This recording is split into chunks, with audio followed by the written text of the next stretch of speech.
Hello students, मैं हूं Vishnu sir और एक बार फिर जबरदस्त और धांसू स्वागत है आपका अपने favourite YouTube channel Krishna classes YouTube channel में। और आज की फिजिक्स की जो क्लास है वहां हम पढ़ने वाले मोस्ट इंपॉर्टेंट टॉपिक, क्योंकि यहां से बहुत कुछ न्यूमेरिकल्स निकलते हैं, बहुत सारे कॉन्सेप्ट इस कॉन्सेप्ट पर बेस्ड होते हैं। तो आइए हमारे टॉपिक की बात करते हैं। मैग्नेटिक फील्ड, चुंबकीय क्षेत्र हमारा टॉपिक चल रहा है। 12th class, NTSC, NEET, IIT, JEE, हर तरह के जो कॉन्सेप्चुअल क्वेश्चन इस एग्जाम में आते हैं उन सब कॉन्सेप्ट पर हम यहाँ पर डिस्कस करने वाले हैं। यहाँ फिजिक्स का रटना मना है, तो आपको जो भी मिलेगा, जैसा भी मिलेगा, आपको मिलेगा जीरो से हीरो वाले लेवल के साथ में बेसिक भी बताया जाएगा, उसके पीछे का कॉन्सेप्ट भी बताया जाएगा। रटना नहीं है, क्योंकि ये रटने वाला नहीं, खेलने वाला सब्जेक्ट है। और यदि नाबाद पारी खेलनी है तो फिर आपको थोड़ी मेहनत करनी पड़ेगी, थोड़ा सा मन में जुनून और जोश चाहिए, और उसके साथ में थोड़े से कॉन्सेप्ट क्लियर होने चाहिए। और उसके बाद देखो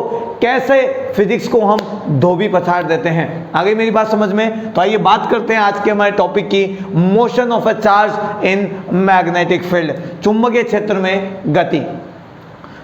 बहुत कुछ बताने वाला हूं, बड़ा मजेदार होने वाली आज की क्लास। लेकिन यदि मजा आए तो शेयर जरूर ठोक देना, लाइक जरूर ठोक देना। और यदि आपने अभी भी चैनल सब्सक्राइब नहीं किया है तो चैनल सब्सक्राइब जरूर कर लेना। आगे मेरी बात समझ में? चलिए बात करते हैं कि जब किसी मैग्नेटिक फील्ड में कोई चार्ज गति करे, मोशन करे, तो किस हिसाब से उसके ऊपर फोर्स लगेगा, किस हिसाब से, किस पाथ पर, किस रास्ते पर वो गति करेगा, यही सब आज होने वाला है। ठीक है, प्रीवियस क्लास में हमने पढ़ा था कि यदि चार्ज किसी मैग्नेटिक फील्ड में आता है तो उसके ऊपर कितना फोर्स लगेगा, और उस फोर्स की वैल्यू क्या थी मेरे भाई? उस फोर्स की वैल्यू थी Q V B sine theta. यही उस फोर्स की वैल्यू थी। आगे मेरी बात समझ में? आज इसी फोर्स की वजह से किस तरीके से, किस पाथ पर, किस रास्ते पर वह गति करेगा, ये सब हम पढ़ने वाले हैं। तो आइए मोशन की बात करते हैं, और सबसे पहले बात करते हैं when theta is equal to 0 degree. ठीक है, जब थीटा 0 डिग्री हो, और जब थीटा 0 डिग्री होगा तो क्या क्या होगा, यही बात करेंगे। तो देखो थीटा कैसे 0 हो सकता है। मान लीजिए यह आपका मैग्नेटिक फील्ड है, चुंबकीय क्षेत्र है, जिसे हम लिखते हैं B से, और कोई चार्ज सीधा इसके अंदर एंट्री मारता है, और जैसे ही चार्ज ने एंट्री मारी, ये Q चार्ज V वेलोसिटी से इसके अंदर आ गया है। तो दोनों के बीच में थीटा कितना बना भाई? 0 डिग्री। दोनों सेम है, एक ही डायरेक्शन में, तो 0 डिग्री एंगल पर जैसे ही इसमें एंट्री मारेगा, फोर्स की बात करें जो होता है Q V B sine theta, और यहाँ पर थीटा है 0 डिग्री, तो जैसे ही 0 डिग्री है थीटा, यहाँ पर साइन थीटा की वैल्यू भी हो जाती है 0, और जैसे ही साइन थीटा की वैल्यू आप रखेंगे 0, फोर्स की वैल्यू भी हो जाएगी 0। इसका मतलब इस चार्ज के ऊपर कोई फोर्स काम नहीं करता,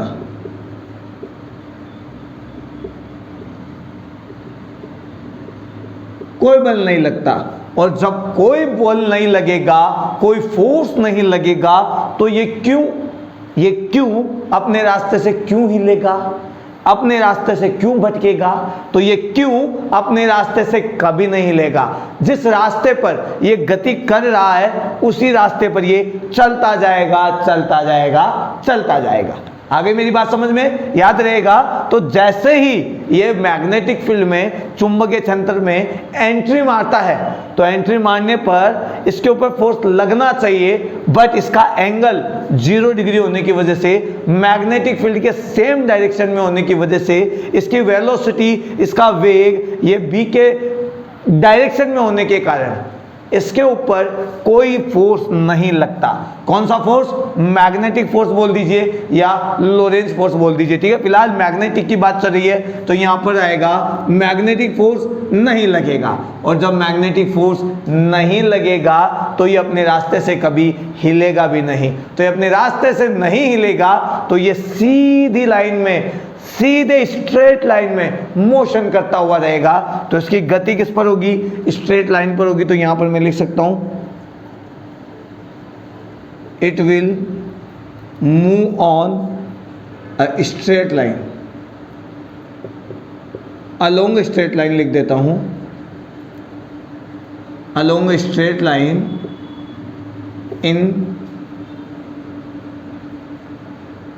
डायरेक्शन ऑफ मैग्नेटिक फील्ड।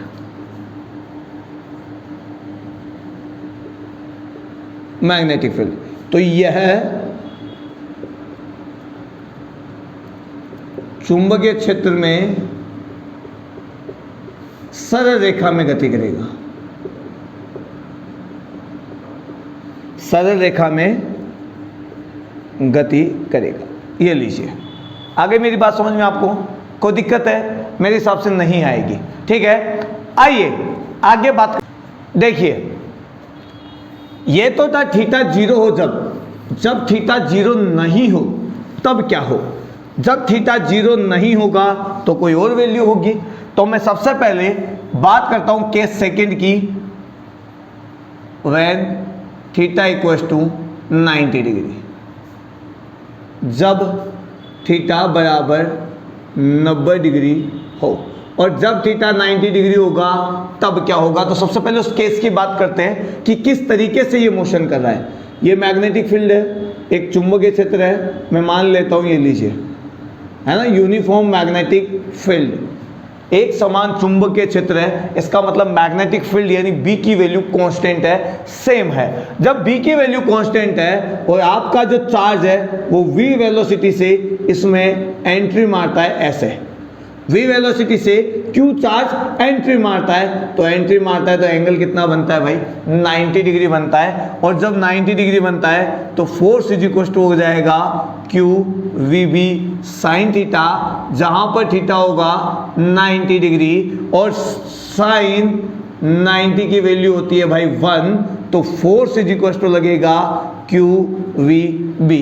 और q vb वैल्यू इस फोर्स की मैक्सिमम वैल्यू होगी। इसका मतलब अधिकतम बल लगने वाला है, मैक्सिमम फोर्स लगने वाला है। और जब इस पर मैक्सिमम फोर्स लगेगा तो मैक्सिमम फोर्स कहां लगता है, याद कीजिए, मैंने उस दिन भी आपको बताया था कि यदि वेग वेलोसिटी इस डायरेक्शन में हो और आपका मैग्नेटिक फील्ड इस डायरेक्शन में हो तो आपका फोर्स इन दोनों के परपेंडिकुलर, इन दोनों के लंबवत लगने वाला है। ये लीजिए, तो फोर्स वेलोसिटी यानी वेग और चुंबकीय क्षेत्र B दोनों के लंबवत लगने वाला है। तो यदि ये x एक्सिस है, यदि ये y एक्सिस है, तो ये कौन सा एक्सिस होगा, z एक्सिस होगा। तो फोर्स लगेगा z एक्सिस में। तो यहां पर देख लीजिए थोड़ा सा उल्टा हो गया है, B x एक्सिस मान लेता हूं, v y एक्सिस मान लेता हूं, तो फोर्स लगेगा z एक्सिस में। z एक्सिस यानी अंदर की तरफ, किधर लगेगा फोर्स, अंदर की तरफ लगेगा मेरे भाई, अंदर की तरफ लगेगा। और जैसे ही फोर्स अंदर की तरफ लगेगा, कहां लगेगा, अंदर की तरफ। राइट हैंड रूल से भी निकाल सकते हैं। आ गई मेरी बात समझ में। यहां पे आप मल्टीप्लाई करोगे v को b से, तो v को b से, ठीक है, मैंने राइट हैंड रूल बताया था ना, v को मल्टीप्लाई करना है b से, क्रॉस मल्टीप्लाई होगा हमेशा। तो जैसे ही आप मल्टीप्लाई करेंगे तो अंगूठा फोर्स के डायरेक्शन को बताएगा, जो कहां जा रहा है, अंदर के साइड। v से b की ओर आना है मल्टीप्लाई करते हुए, तो v इंटू b, क्योंकि फोर्स को हम लिख सकते हैं, मैग्नेटिक फोर्स को, q v क्रॉस b। और जब ये वेक्टर प्रोडक्ट है, सदिश गुणनफल आएगा, तो जो भी मान निकलेगा यानी फोर्स, इसका डायरेक्शन हम राइट हैंड थंब रूल से निकालेंगे। तो मल्टीप्लाई करना है v को b से, तो देखो ये मुड़ी हुई अंगुलियां v को b से, तो ये अंगूठा जो है, ये जो थंब जो है वो अंदर की साइड है, ये फोर्स के डायरेक्शन को बताएगा। तो फोर्स लगेगा अंदर, किधर लगेगा भाई, अंदर लगेगा। मैं इसका डायरेक्शन ऐसे बना देता हूं, फोर्स यहां लगेगा। जैसे ही फोर्स लगेगा इस क्यू पर, मैक्सिमम फोर्स है, अंदर की तरफ फोर्स लग रहा है, जैसे ही क्यू ऊपर की तरफ जाएगा, इसके ऊपर फोर्स लगेगा और ये अपने रास्ते से हिल जाएगा और घूम जाएगा। जैसे ही अपने रास्ते से घूमेगा, चलता जाएगा, लेकिन फोर्स लगा जेड में, तो ये घूम जाएगा ऐसे।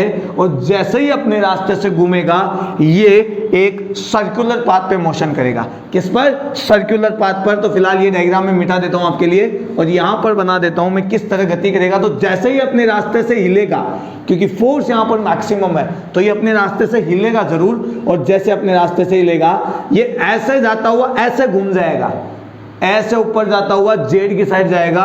और जैसे ही ऐसे घूमेगा, ये सर्कुलर पाथ पर यानी वृत्तीय पथ पर गति करने लग जाएगा। ये हो गया वृत्तीय पथ। इस वृत्तीय पथ पर, इस सर्कुलर पाथ पर मैं रेडियस ले लेता हूं r, त्रिज्या r ले लेता हूं। इसके इन पॉइंट्स पर वेलोसिटी इधर होगी, फोर्स का डायरेक्शन वेलोसिटी के परपेंडिकुलर होगा, लंबवत होगा। ठीक है, ये ऐसे ही देखो, यहां फोर्स होगा, यहां वेलोसिटी होगी, यहां सेंटर के साइड में फोर्स होगा। इस पॉइंट पर वेलोसिटी इधर होगी, फोर्स इधर होगा, और इधर वेलोसिटी होगी तो फोर्स इस साइड होगा। तो वेलोसिटी यानी वेग और फोर्स यानी बल दोनों एक दूसरे के लंबवत होते हैं, जो हमें यहां भी दिख रहे हैं, देखो। ठीक है, एक्स वाई जेड मतलब अंदर की तरफ या बाहर की तरफ यहां पर चुंबकीय क्षेत्र होगा, तो ये लीजिए जो भी आपकी वैल्यू है। ठीक है, ये मैग्नेटिक फील्ड शो कर दिया मैंने। तो अंदर की तरफ चुंबकीय क्षेत्र होगा, वेलोसिटी इधर होगी। यदि एक्स एक्सिस में बात करें ये है, तो वाई एक्सिस में ये है, तो जेड एक्सिस में वो हो जाएगा। ऑटोमेटिक समझ जाओ आप, एक दूसरे के लंबवत होना चाहिए। बी, वी और एफ तीनों एक दूसरे के लंबवत होंगे, परपेंडिकुलर होंगे। तो एफ यहां पर है, वी यहां पर है, तीसरा एक्सिस बच गया है जेड एक्सिस, तो वो किसको बताएगा? बी को बताएगा। तो ये मैंने क्रॉस के साइन से यहां पर शो कर दिया है। दो तरह से साइन होते हैं, यहां पर चिन्ह होते हैं, एक तो डॉट, एक होता है क्रॉस। डॉट का मतलब है आउटवर्ड, बाहर की तरफ चुंबकीय क्षेत्र, और क्रॉस का मतलब है इनवर्ड यानी अंदर की तरफ चुंबकीय क्षेत्र। तो यहां पर जो मैग्नेटिक फील्ड है वो क्रॉस वाला है, इसका मतलब मैग्नेटिक फील्ड चुंबकीय क्षेत्र अंदर के साइड होगा। यदि ये डॉट लगा हो कहीं पर तो समझ जाइए कि मैग्नेटिक फील्ड किधर दे रखा है भाई, आपको आउटवर्ड डायरेक्शन में, बाहर के साइड दे रखा है। आगे मेरी बात समझ में। अब यहां से क्या निकलता है, ये घूम तो गया, क्यों घूमा? क्योंकि जो भी फोर्स सेंटर के साइड लग रहा है, यानी ये F यानी चुंबकीय बल, जिसको मैं लिख देता हूं FB, मैग्नेटिक फोर्स को तो लिख देता हूं FB, ये सेंटर के साइड लग रहा है। तो यही फोर्स यानी मैग्नेटिक फोर्स घूमने के लिए जो जरूरी है, सेंट्रीपिटल फोर्स, सर्कुलर पाथ पर, इस वृत्तीय पथ पर गति करने के लिए जो फोर्स चाहिए, जो बल चाहिए, जिसे हम बोलते हैं सेंट्रीपिटल फोर्स यानी अभिकेंद्रीय बल,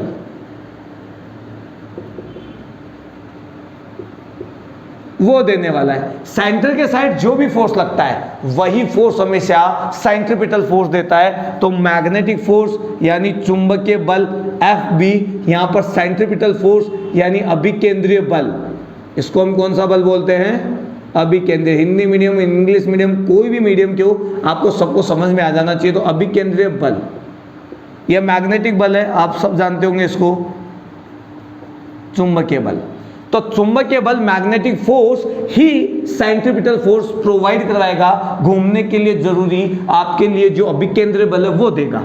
और चुंबकीय बल हमारे ऊपर लग रहा है QVB, और सेंट्रीपिटल फोर्स यानी अभिकेंद्रीय बल होता है mv²/r। यहां से आप एक v को कैंसिल कर दीजिए, तो यहां पर r यानी त्रिज्या का फॉर्मूला निकाल सकते हैं आप, और त्रिज्या का फॉर्मूला हो जाएगा mv/qb।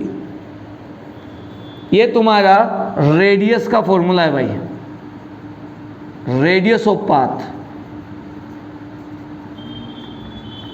पथ की त्रिज्या, ये लीजिए। अभी तो पथ की त्रिज्या आई है, मुझे वेलोसिटी भी चाहिए, वेग भी चाहिए, तो मैं यहां पे लिख देता हूं अतः वेग यानी वेलोसिटी। तो वेलोसिटी का फॉर्मूला आप यहां से निकाल सकते हैं, v को आप यहां पे रहने दीजिए, और यहां पर फॉर्मूला बन जाएगा QBr/m। QBr ऊपर चला जाएगा, F नीचे आ जाएगा। ठीक है, समझ गए? चलो थोड़ी सी बात और करते हैं।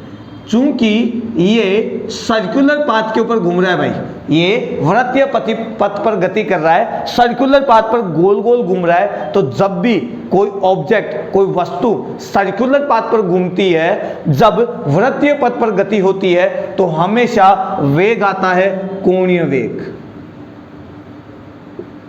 कोणीय वेग एंगुलर वेलोसिटी, इसको कोणीय आवर्ती भी कहते हैं भाई, कोणीय आवर्ती यानी एंगुलर फ्रीक्वेंसी, याद रख लो, बहुत जरूरी है। एंगुलर फ्रीक्वेंसी, और लिखा जाता है इसको ओमेगा से, और ओमेगा इक्वल टू होता है v/r, लीनियर वेलोसिटी, रेखीय वेग डिवाइड बाय त्रिज्या रेडियस। तो यहां पर ओमेगा का फॉर्मूला हो जाएगा, v का फॉर्मूला यहां से उठा लीजिए, Q B R upon M, और एक आर यहाँ पर है, आर से आर चला गया है, और अब ओमेगा का फॉर्मूला हो गया है क्यू बी अपॉन एम। ये लीजिए आपके पास ओमेगा का फॉर्मूला भी आ गया, जिसे हम कोणीय वेग, एंगुलर वेलोसिटी, एंगुलर फ्रीक्वेंसी कहते हैं। आगे मेरी बात समझ में, थोड़ा आगे बात करते हैं इसी के बारे में। समझ आ गया ना क्या कहानी है? यही कहानी, यही सब आपको न्यूमेरिकल में जरूरी पड़ेगा, ध्यान रखना, ठीक है। पथ की त्रिज्या आ गई है, वेलोसिटी आ गया, वेग आ गया है, और एंगुलर वेलोसिटी भी आ गई है, ठीक है। चलो भाई, इसको यहाँ से मैं डायग्राम रफ कर देता हूँ फिलहाल। ये डायग्राम बहुत जरूरी है, बनाना आना चाहिए आपको, ठीक है। क्यों हुआ, कैसे हुआ, ये सब इसी में छिपा हुआ है, ठीक है। अब बात करते हैं, ओमेगा की बात आई तो एक चक्कर में कितना टाइम लगेगा, जिसे हम बोलते हैं टाइम पीरियड, यानी आवर्तकाल। आवर्तकाल की बात करें, अब टाइम पीरियड की बात करें तो time period is equal to होता है 2 पाई अपॉन ओमेगा, ठीक है। अब यहां से बात करें हम टी की, तो देखो यहां से दो फॉर्मूले निकाल सकते हैं हम। 2 पाई ओमेगा को क्या लिखा जा सकता है, ओमेगा को लिखा जा सकता है वी अपॉन आर, तो यहां पर आ जाएगा वी, यहां पर आ जाएगा आर, और ये बन गया टी का formula 2 pi R upon V. लेकिन आगे बात करें और यहां पर 2 पाई की जगह 2 पाई रखे और ओमेगा की बात करें तो ओमेगा है हमारा क्यू बी अपॉन एम, तो यहां पर आ जाएगा क्यू बी अपॉन एम, और अब टाइम पीरियड का फॉर्मूला बन जाएगा 2 pi upon M divide by Q B. ये लीजिए, ये मेरे पास आवर्तकाल यानी टी का फॉर्मूला आ गया है। अब कोई दिक्कत है तो बता सकते हैं आप, कमेंट बॉक्स में कमेंट कर दीजिए फटाफट। और यदि समझ में आ रहा है, मजा आ रहा है, एंजॉय कर रहे हो तो शेयर जरूर बनता है, लाइक और शेयर ठोक दीजिए। आगे मेरी बात समझ में, ज्यादा से ज्यादा लोगों को इसको शेयर करना है ताकि ज्यादा से ज्यादा लोग पढ़ सके, उन्हें फायदा मिल सके। बात करते हैं फ्रीक्वेंसी की, यानी आवर्ती, और आवर्ती यानी फ्रीक्वेंसी एफ हमेशा होती है 1/t, 1/, आवर्तकाल 1 divide by time period. तो टाइम पीरियड का उल्टा कर दीजिए आप, क्यू बी अपॉन 2 पाई एम, ये आपका टाइम पीरियड का फॉर्मूला हो जाएगा भाई, ठीक है। तो यहाँ से इतने क्वेश्चंस आपको पूछे जा सकते हैं, और यहाँ के क्वेश्चंस कब, कैसे और किस तरीके से काम में लिए जाएंगे ये मैं बताऊंगा जब आपको ये पूरा कॉन्सेप्ट पढ़ाने के बाद न्यूमेरिकल करवाऊंगा। आगे मेरी बात समझ में, इतना ध्यान रख लीजिए कि यदि लंबवत दिया हुआ है तो वो गोल घूमेगा, और गोल घूमेगा तो उसके लिए ये सब फॉर्मूलाज काम में आएंगे, ठीक है। आवर्ती का, frequency, time period, velocity, angular velocity, radius, ये सब हम यहाँ से निकाल सकते हैं, ठीक है। चलिए, समझ में आया? नोट कर लीजिएगा क्योंकि बड़े काम की चीज़ है ये, वरना फिर मुझे मत कहना कि ये समझ में नहीं आया। बड़ों बड़ों को समझ में नहीं आता, जब यहाँ से कोई न्यूमेरिकल निकलता है तो फिर दिमाग घूम जाता है। आगे मेरी बात समझ में। इसके अलावा तीसरा केस है when theta is greater than 0 but less than 90। जब थीटा 0 से तो बड़ा हो लेकिन 90 से छोटा हो, तब क्या हो? 0 डिग्री पर तो कोई प्रॉब्लम ही नहीं है, वो सीधा सीधा जाएगा, लेकिन 90 डिग्री पर वो गोल गोल घूमेगा, सर्कुलर पाथ पर घूमेगा। लेकिन यदि 0 और 90 के बीच में कोई कोण, एंगल आ जाए, कोण बन जाए तो क्या हो? तो देखो यहां पर सिंपल सा डायग्राम बनाऊंगा, अभी एक बार में आप समझ जाएंगे फटाफट। ये हमारा मैग्नेटिक फील्ड है बी।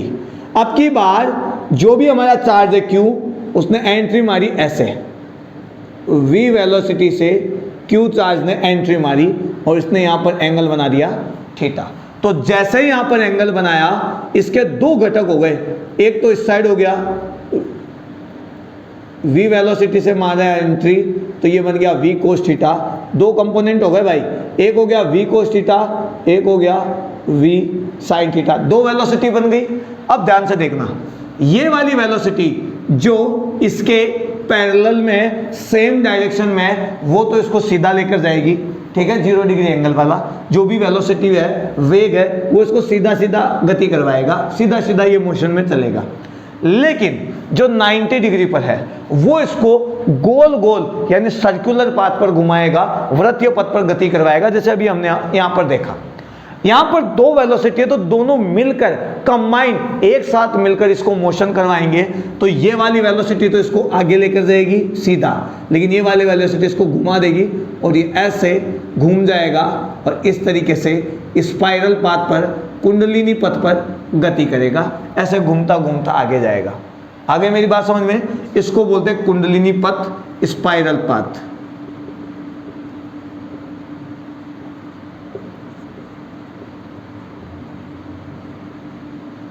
ठीक है, ये लो स्पाइरल पाथ, ऐसे गोल गोल घूमता घूमता आगे चला जाएगा।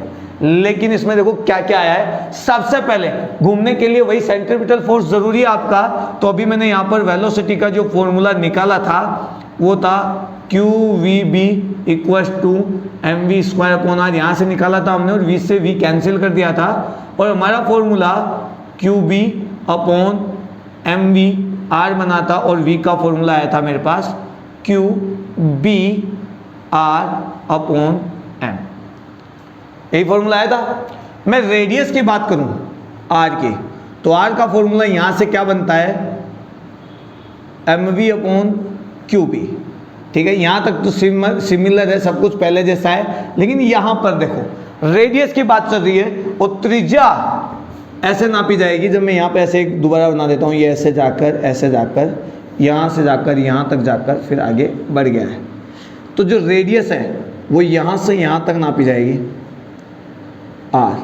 ठीक है, और जो यहां से यहां तक नापी जाएगी वो कौन सी वेलोसिटी की वजह से, कौन से वेग की वजह से, v sin थीटा की वजह से है, तो यहां पर हम लिखेंगे v sin थीटा, और हमारा रेडियस का फॉर्मूला हो जाएगा mv sin theta upon qb। अब देखो यहां पर ये यहां से स्टार्ट हुआ, फिर एक चक्कर काट कर ये आगे खिसक गया, तो यहां पर था, यहां से जैसे इसने एक चक्कर काटा, चक्कर काटने लगा तो ये तो अपनी जगह से खिसक गया है आगे।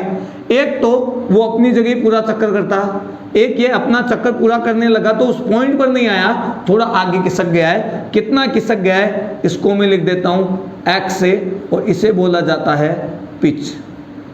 क्या बोलते हैं? पिच, यानी चूड़ी अंतराल। तो मैं यहाँ पे फॉर्मूला लिख देता हूं PITCH, जो एग्जाम में सबसे ज्यादा पूछा जाएगा, और इसका नाम लिख देता हूं चूड़ी अंतराल। क्या मतलब है इसका? डिस्टेंस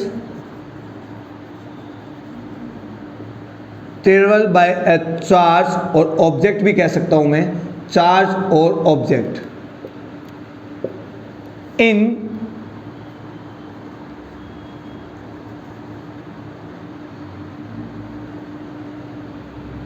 इन 1 सेकेंड कह सकते हैं। ठीक है, या इन 1 रिवॉल्यूशन बोल देता हूं मैं यहां पे।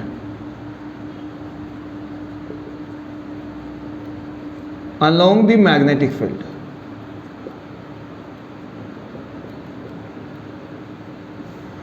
Distance travelled by a charge और ऑब्जेक्ट, दोनों में से कोई भी बात हो सकती है, चार्ज हो या ऑब्जेक्ट हो, इन 1 revolution along the magnetic field. एक चक्कर पूरा कर रहा है, एक रिवॉल्यूशन पूरा कर रहा है, और उस रिवॉल्यूशन को पूरा करने में वो एक्स एक्सिस में, या इधर समझ जाइए मैग्नेटिक फील्ड के डायरेक्शन में कितना खिसक जाता है। एक रिवॉल्यूशन को पूरा करने में वो मैग्नेटिक फील्ड के डायरेक्शन में कितना खिसक जाता है, कितनी डिस्टेंस ट्रेवल करता है जब वो एक चक्कर गोल गोल काटता है तब, तो उस डिस्टेंस को ही हम बोलते हैं पिच या चूड़ी अंतराल। तो यहां पर लिख देता हूं, एक चक्कर पूरा करने में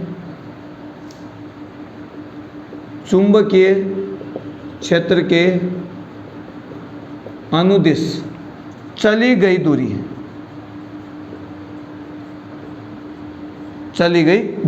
एक चक्कर पूरा करने में जब वो चुंबकीय क्षेत्र के अनुदिश कितना खिसक जाता है, कितनी दूरी चल लेता है, कितनी डिस्टेंस ट्रेवल कर लेता है, उसको हम बोलते हैं पिच या चूड़ी अंतराल। ठीक है, याद रखिएगा। यहां से इसके फॉर्मूले की बात आती है, एग्जाम में इसका फॉर्मूला पूछा जाता है, तो मैं यहां लिख देता हूं। देखो फॉर्मूले की बात है अभी फिलहाल। ठीक है, तो फॉर्मूला चाहिए हमें पिच का।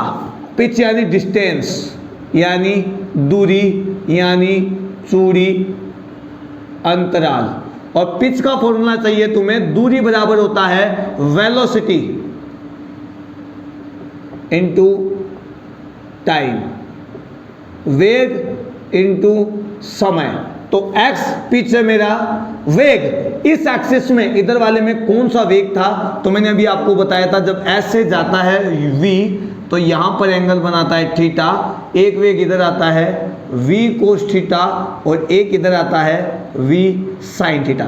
ये v साइन थीटा में त्रिज्या नापने में काम आता है। v कोस थीटा जो चुंबकीय क्षेत्र में ही है, मैग्नेटिक फील्ड के डायरेक्शन में ही है, वो इस पार्टिकल को सीधा आगे लेकर जाता है। ठीक है, तो यहां पर जो वेलोसिटी आएगी वो आएगी v कोस थीटा और समय यानी टाइम पीरियड, और एक चक्कर पूरा करने में, एक रिवॉल्यूशन में जो टाइम लगता है उसको हम बोलते हैं t। तो x इज इक्वल टू हो जाएगा v cos theta into t, और t का फॉर्मूला यदि आपको चाहिए, t का फॉर्मूला यदि आपको चाहिए तो यहां से मैं निकाल कर दे सकता हूं, आपको v से वापस दे सकता हूं। इस r को मैं नीचे ले आऊं तो v बाय आर का फॉर्मूला हो जाएगा QB बाय एम, और v बाय आर को हम बोलते हैं ओमेगा, ओमेगा इक्वल टू हो जाएगा QB बाय एम। और ये जो टाइम पीरियड है इसका फॉर्मूला होता है 2 पाई अपॉन ओमेगा। तो x इज इक्वल टू हो जाएगा v कोस थीटा इंटू, यहाँ पर आप आ जाइए, आसानी से वैल्यू बना लीजिए, फटाफट आपके पास आंसर आ जाएगा। अभी एक झटके में आंसर लाओगे। ठीक है, समझ लीजिएगा। आप चाहो तो यहाँ पर भी इसको छोड़ सकते हो, कोई दिक्कत नहीं, आपकी मर्जी है। ये लीजिए x is equal to v cos theta into t, आप यहाँ ले जाइए, बड़ी अच्छी बात है। यहाँ पर आपका काम हो जाएगा, ये आपका डिस्टेंस और जो भी आप इसे मानते हैं वो बन जाएगा। ठीक है, आगे मैंने आपको बता दिया, चाहो तो वैसे सॉल्व कर लो तो भी आपके लिए आसान है, और चाहो तो आप यहाँ से भी वैल्यू निकाल सकते हो तो भी आपके पास मेरे हिसाब से आंसर बन जाएगा। ठीक है, कोई दिक्कत? क्लियर है, याद रहेगा। चलिए, यही चाहिए। तो चूड़ी अंतराल पिच यहाँ से आप निकाल सकते हैं। अब एग्जाम पॉइंट ऑफ व्यू से बहुत ज़्यादा ज़रूरी है, ये इतना ज़रूरी है कि हर बार क्वेश्चन यहाँ से निकल कर आएगा। आ गई मेरी बात समझ में? चलिए भाई, यहाँ से ये तो रही वेलोसिटी, ये आपका टाइम, और मेरे हिसाब से यहाँ पर बहुत कुछ होएगा आपको। ठीक है, सब कुछ मिलने वाला है। चाहो तो इसको आगे बढ़ाकर भी आप सॉल्व कर सकते हैं, आपकी इच्छा है। यदि आगे बढ़ाकर सॉल्व करना चाहे तो हम ऐसे करेंगे इसको, x is equal to V cos theta और t इज इक्वल टू होता है 2 पाई अपॉन ओमेगा। तो यहाँ से x लिख देता हूँ, v लिख देता हूँ, कोस थीटा लिख देता हूँ, 2 पाई लिख देता हूँ। बच गई बात ओमेगा की। ओमेगा मेरे पास है QB upon m, QB upon m। तो ये मेरा यहाँ पर आ गया है QB डिवाइड में आ गया है m। इसको थोड़ा मैं आगे ले जाता हूँ और ये रफ कर देता हूँ। बड़ी काम की चीज़ें नोट कर लीजिएगा, ठीक है, वरना फिर बाद में मत बोलना कि आपने नोट नहीं करवाया। फॉर्मूला एक बार और रखना पड़ेगा मुझे वापस। R का फॉर्मूला जो होता है mv अपॉन QB, और ये वैल्यू आ गई साइन थीटा। अभी लिखवाया था मैंने यहाँ पर। नोट कर रहे हो तो नोट करते रहो, इससे बेस्ट नोट्स आपको कभी नहीं मिलेंगे। आ गई मेरी बात समझ में? तो चलिए बात करते हैं 2 pi upon QB upon m ऊपर चला जाएगा और x इज इक्वल हो जाएगा v cos theta into m into 2 पाई और इधर आ जाएगा QB।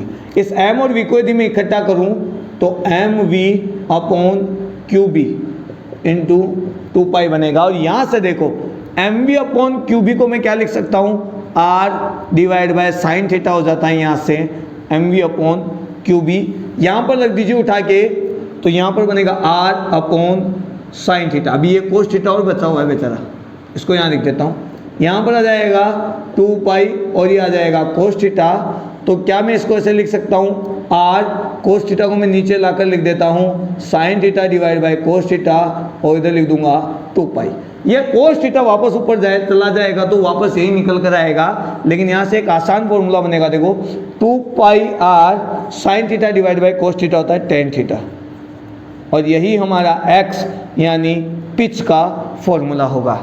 आगे मेरी बात समझे? तो आप ये यूज़ कर लीजिए, ये यूज़ कर लीजिए, जैसे आपकी इच्छा हो वो यूज़ कर लीजिए। ठीक है, तो ये सबसे ज़रूरी और मोस्ट इंपॉर्टेंट टॉपिक है। मज़ा आया, समझ में आया, लगा कि यार कुछ अच्छा लगा है, आज कुछ नया सीखा है, तो आपको क्या करना है पता है ना, शेयर ठोक दीजिए, लाइक कर दीजिए, और ज़्यादा से ज़्यादा लोगों को हमें शेयर करना है। जो भी आप इंस्टाग्राम, फेसबुक, टेलीग्राम जो भी चलाते हो वहाँ पर इसको शेयर कीजिए, अपने क्लासमेट से शेयर कीजिए, ताकि उन्हें अपने पैसे कहीं पर वेस्ट ना करना पड़े, सब कुछ अकॉर्डिंग टू सिलेबस यहाँ से मिलता रहे। आ गई मेरी बात समझ में? नेक्स्ट क्लास में इसी के आगे वाले टॉपिक पर बात करेंगे। साइक्लोट्रॉन होने वाला है, जहां पर साइक्लोट्रॉन से रिलेटेड हम पढ़ने वाले, बड़ा इंपॉर्टेंट और बड़ा मस्त टॉपिक है, ठीक है। इसके अलावा भी बहुत कुछ पढ़ेंगे। तो मिलते हैं नेक्स्ट क्लास में, जब तक के लिए जय हिंद जय भारत।